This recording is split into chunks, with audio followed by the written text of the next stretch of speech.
Bangladesh supreme court Dhaka, যা আমরা high court নামে চিনি। আজ সকালে আমি আর আব্বা হাইকোর্টে গেলাম।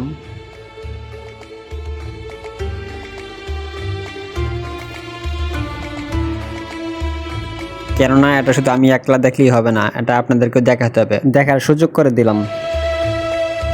কোনো এক জায়গায় স্থিরভাবে বসে থাকতে মন চাচ্ছিল না, তাই এদিকে এদিক ছোটাছুটি করতেছিলাম, আস্তে হাঁটাহাঁটি করতেছিলাম। এক অফিসে আব্বা কিছুক্ষণ বসেছিলেন, একজনের জন্য অপেক্ষা করতেছিলেন। এখান থেকে উঠে আমরা পিছনে বিল্ডিং এ গেলাম, বিজয় আর্ট কক্ষে গেলাম। এখানে একটা জিনিস আমার খুবই ভালো লাগে, বিল্ডিং এর উপর সাইডে দিয়ে কুপ কুপ করা আছে স্টিলের পাতের মতো, মানে চড়ুই পাখির জন্য আর কি, চড়ুই পাখি অবস্থান করে। সেখানে কাজ সেরে আবার নিচে চলে আসলাম, হাঁটাহাঁটি করতেছিলাম, ছোটাছুটি করতেছিলাম, দেখতেছিলাম আর ভাবতেছিলাম আপনাদেরকেও দেখার সুযোগ করে দিই। আমি একলা দেখতে তো হবে না, যেহেতু আপনারা আমার দর্শক হিসেবে আছেন। এখানে এত পরিমাণ 4 চাকা আর 2 চাকা ছিল, মনে হচ্ছিল এটা কোনো বড় সড়ো কোনো এক গ্যারেজ।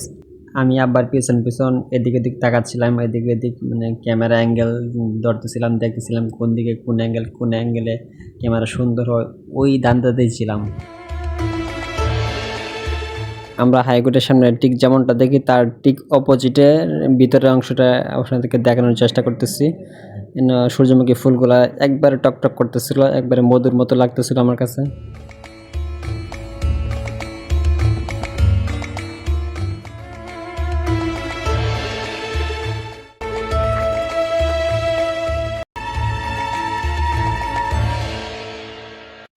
সর্বশেষ যে বিষয়টা আমার কাছে ভালো লাগে, প্রতিটি তালাতেই আপনার নামাজের জন্য যথেষ্ট পরিমাণ জায়গা রয়েছে।